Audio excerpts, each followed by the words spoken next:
good morning. Friday ngayon. Hey, it's the last day school of the week. Kaya after school, nandito naman kami sa Vermosa para makapag-walking. Sobrang lucky kami sa location ng house namin na medyo malapit ito dito sa may Vermosa. At the same time, thankful dahil open ito for public. Kaya naman, we make sure na at least twice or thrice a week makapag-walking kami or makapag-bike kami dito. At syempre, simpleng bonding na rin namin to as family. At sobrang nakakatuwa dahil kahit papano, kahit saglit lang, nagkakasundo itong magkapatid kapag nasa labas kami. Ang ganda rin pala ng sunset nila dito. Aside dito sa kanilang free walking area, ay meron din pala silang running field for membership naman. At kung for parents kayo, ay pwedeng-pwede nyong isama dito ang mga babies nyo. They also have bike lanes, swimming pools, gym, at meron din sila ditong cafe. And soon, magkakaroon din daw ng shopping mall at hotels dito. At kapag nagutom naman kayo at ayaw nyo nang lumayo, ay marami rito mga pagpipiliang fast food chain.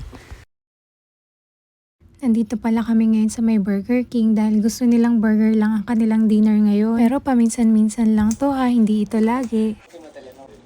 Pagka-uwi naman sa bahay, binuksan ko itong parcel ng daddy. Sabi ko nga bukas na lang sana ng umaga para maliwanag ang video ko. Kaso hindi na nga daw siya makapag-antay at baka daw hindi pa siya makatulog kakaisip kung tama ba tong na-order niya. Gusto niya rin kasing ma-check kung maganda nga ba or tama yung mga parts na nandito sa box. Nakita niya lang kasi ito sa isang video at pina-order niya naman sa akin. Kaya nag-aalala siya kung maganda pa talaga dahil medyo pricey rin ito. Isa pala itong camping griller. It comes with a bag. Very compact, foldable at magkakasya nga ito dito sa isang bag. Ang purpose nga namin ay hindi lang ito pang camping dahil pwede rin itong everyday use.